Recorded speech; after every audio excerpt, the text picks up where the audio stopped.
This entire situation basically boils down to a god-awful, cringy relationship of he said, she said. The entire thing feels like a bootleg 50 Shades of Grey. I understand a lot of you guys just want me to sit here and apologize and be a clown and be like most commentary channels when they mess up and just be like, oh, hey, I messed up, I'm so sad.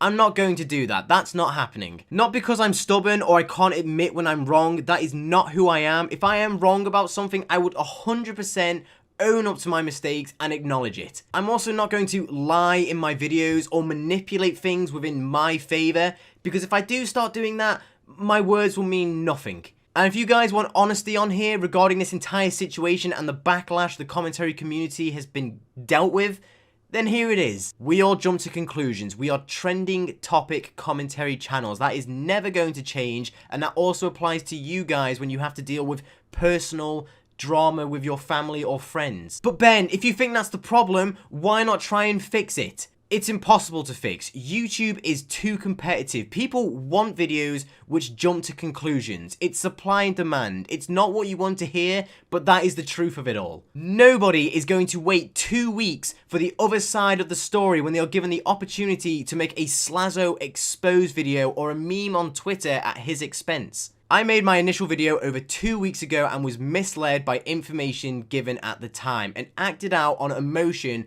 due to the accusations that had been made. In retrospect of all that and all the new information that has come to light, Slazo, I am sorry for jumping the gun and gaslighting the situation.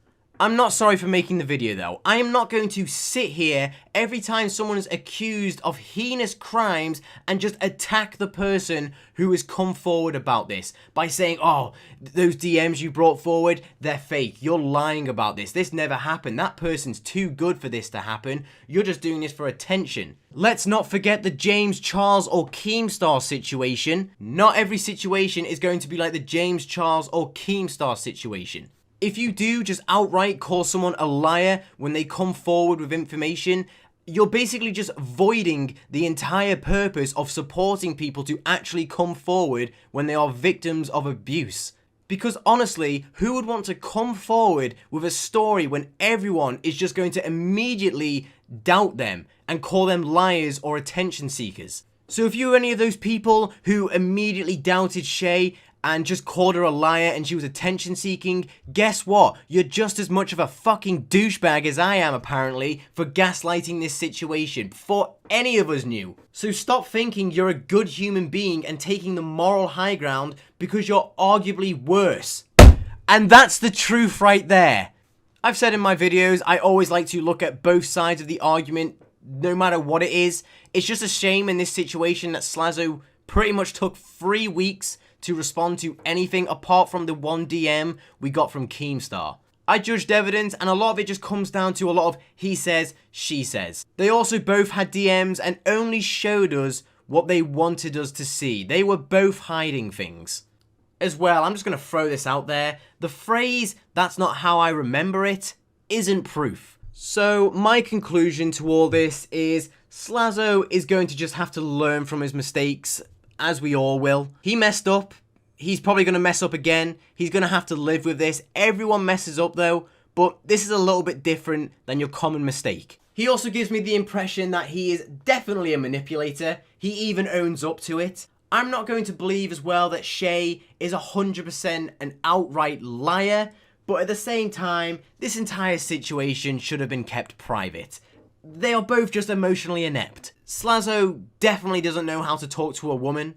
You wouldn't flirt with a woman by saying, hey, I want to assault you with my man noodle. I mean, I get edgy humor because everyone has said something in private which if it was to come to light or posted on the internet out of context, it would look pretty bad. Overall, his response was a lot better than most YouTubers, but like I said, I don't believe Chey was outright lying. Slazo even admits he's controlling. He doesn't say manipulating because manipulating is a word on YouTube which is just 10 out of 10 AIDS. It's also quite shocking to see that just after a few screenshots of DMs, no one's saying that those screenshots are fake.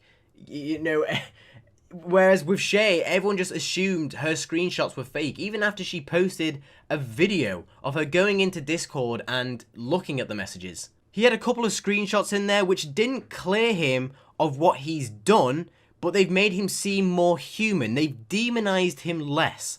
Maybe Chey did leave out some screenshots to make him look worse than he actually is, but he even admits to what he's done, so what's up with that? This whole situation should have been kept private, end of, but at the end of the day, Slazo, I am sorry once again for jumping the gun and gaslighting the situation. That wasn't cool of me to do that. Guys, if you can take anything away from this video, please do not remember this situation between Chey and Slazo as the time a female maybe wasn't 100% truthful when coming forward about abuse towards a man. Because this stuff does happen, and I have to say this, a lot of the comments I got from Slazo's fans in regarding this situation was honestly disgusting. They basically said that, you know, abuse towards women was just the norm, and exploitation of children was also the norm, which it isn't. It's absolutely disgusting and should not be happening. That's going to be it for the video, guys. I hope you all have a wonderful day, and I will see you guys next time.